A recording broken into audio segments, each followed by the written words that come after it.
బయట లోపట డోర్లకు అద్దాలకు కిటికీలకు అది తేడానేలే. ఏడ జాగ దొరుకుతాడ ముద్దుగా అంటబెట్టిరుగా పోస్టర్లు. ఇంతకు అవేంటి అని చూస్తుర్రా?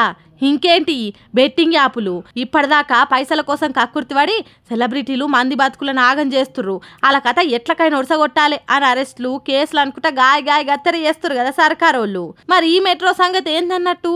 హైదరాబాద్ మెట్రోలా కక్కుర్తివాడి బెట్టింగ్ యాడ్స్ను ఎంత ఓపెన్గా ప్రమోషన్ చేస్తుందో చూసిర్రా? సోషల్ మీడియా అంటే పలానా సెలబ్రిటీలను ఫాలో అయ్యేటోళ్ళే వాళ్ళ వీడియోలు చూస్తారు కావచ్చు, కానీ మెట్రో అంటే దినం ఎంతమంది ప్రయాణం చేస్తుంటారు ఏం కథ?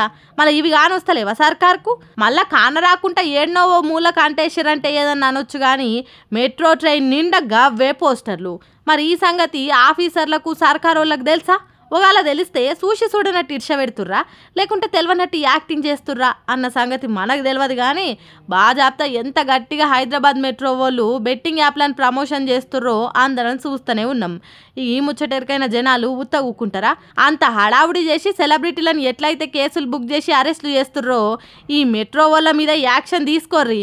ఓ రీతున్న సర్కార్ అన్నాక అందరిని సమానంగా చూడాలి, అంతేగాని మన సోమవారం మంది మంగళవారం అంటే చూసుకుంటూ ఊకోలేవ్వలు అని వార్నింగ్లు ఇస్తుర్రు.